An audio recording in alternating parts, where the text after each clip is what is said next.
Welcome to my channel. Hi friends, ఎలా ఉన్నారు? ఈరోజు మన వీడియోలో పోహా చూపించబోతున్నానండి. ఇది ఇండోర్ పోహా అండి. క్రికెట్ వాళ్ళు కూడా మెచ్చిన పోహా అండి. ఇది ఎలా చేయాలనేది నేను చూపిస్తాను. చాలా టేస్టీగా ఉంటుందండి. ఇక్కడ క్రికెటర్స్ కూడా మెచ్చి తినిపోతారండి ఈ పోహాని. అంత బాగా ఉంటుందండి. దానికి కావలసిన పదార్థాలు ఎలా చేయాలో చూపిస్తాను. ఇలాంటి పోహాని తీసుకోండి, మందంగా ఉండే పోహాని. ఇలా ఒక గిన్నెలో పోహాని తీసుకొని 2-3 సార్లు నీళ్ళతో కడుక్కోవాలండి. ఇది టిఫిన్లకి ఉదయం పూట బాగా ఉంటుందండి, లేదా నైట్ కూడా సింపుల్గా చేసుకుంటే చాలా బాగుంటుందండి. ఇది నేను ఎక్కువగా ఇక్కడ దొరికేది టిఫిన్లలో పోహాని ఎక్కువగా తీసుకుంటారండి.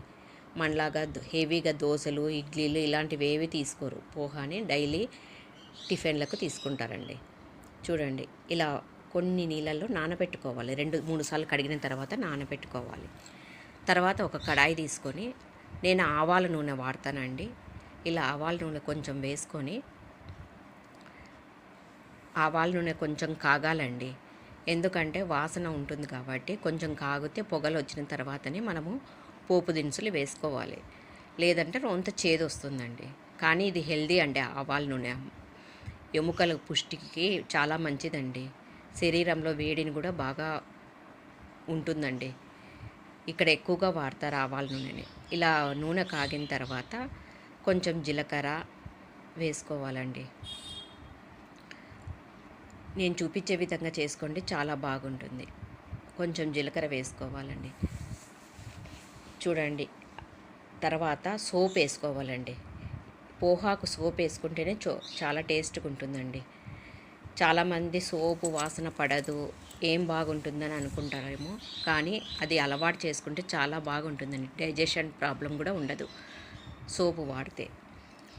కొంచెం చిటపటలాడేంత వరకు సోపుని, జీరాని, జీలకర్రని వేయించుకోవాలండి. తర్వాత పచ్చిమిర్చిని సన్నగా తరుక్కొని ఇలా కొంచెం వేయించుకోవాలండి. పచ్చిమిర్చిని కూడా ఇలా నూనెలో కొంచెం పచ్చిమిర్చిని వేయించుకున్న తర్వాత మనము ఉల్లిపాయలను సన్నగా తరిగి పెట్టుకొని ఉంటామండి. ఆ ఉల్లిపాయలను కూడా ఇందులో వేసుకోవచ్చు. నేను నూనెలోనే మగ్గిస్తానండి ఉల్లిపాయలను, లేదంటే పైన వేసుకొని కూడా తినచ్చండి. ఇలా పచ్చిమిరపకాయలు వేసుకున్న తర్వాత ఉల్లిపాయలని ఇలా నూనెలో వేసి మగ్గించుకుంటానండి. ఇలా వేసి వేయించుకుంటే పచ్చివాసన అనేది ఉండదు, కొంచెం టేస్ట్ కూడా బాగా ఉంటుందండి. ఇలా ఉల్లిపాయలు, పచ్చిమిరపకాయలు, జీలకర్ర, సోపు వేయించుకోవాలండి. తర్వాత తగినంత ఉప్పును వేసుకోవాలి. మనం ఎంత పోహా చేసుకుంటున్నామో దానికి సరిపోయినంత ఉప్పును వేసుకోండి, మీ టేస్ట్కు తగినంతగా. తర్వాత పసుపును వేసుకోవాలండి. దీంట్లో కారం ఏమి యూజ్ చేయనవసరం లేదండి, ఎందుకంటే పచ్చిమిర్చి వేసింటాం కాబట్టి అదే పంటి కింద పడుతుంది కాబట్టి కారం సరిపోతుందండి. ఉప్పు, పసుపు వేసుకొని కలుపుకోవాలి. ఇలా కొంచెం వేయించుకున్న తర్వాత మనము నానబెట్టుకున్న పోహాని వడపోసుకోవాలండి. వడపోసుకుంటే నీళ్ళు అన్నీ పోతాయి. తర్వాత అవి పొడి పొడిగా ఉంటుందండి. ఇలా మగ్గుతూ ఉంటాయి ఉల్లిపాయలు. తర్వాత మనం పోహానంతా వడపోసుకొని ఉంటాం కదండి, ఆ పోహాని తీసుకొచ్చి ఇందులో వేసేయాలండి. చూడండి ఎంత పొడి పొడిగా ఉందో. ఒకటి దానికొకటి అతుక్కోదండి.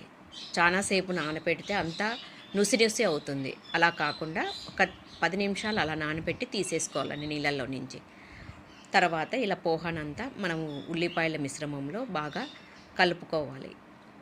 ఇలా కలుపుకుంటే చాలా హెల్దీ ఫుడ్ అండి ఇది. మనం పోహా అంటే అటుకులండి, మేము ఇక్కడ పోహా అంటామండి, ఇది అటుకులండి.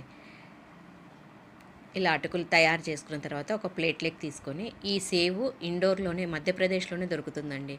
చాలా బాగుంటుంది ఈ సేవు. ఇలా పోహా మీద సేవ్ వేసుకొని మనము దానిమ్మ గింజలండి, ఇక్కడ వెరైటీ దానిమ్మ గింజలతోనే పోహా తీసుకుంటామండి. చాలా బాగుంటుంది.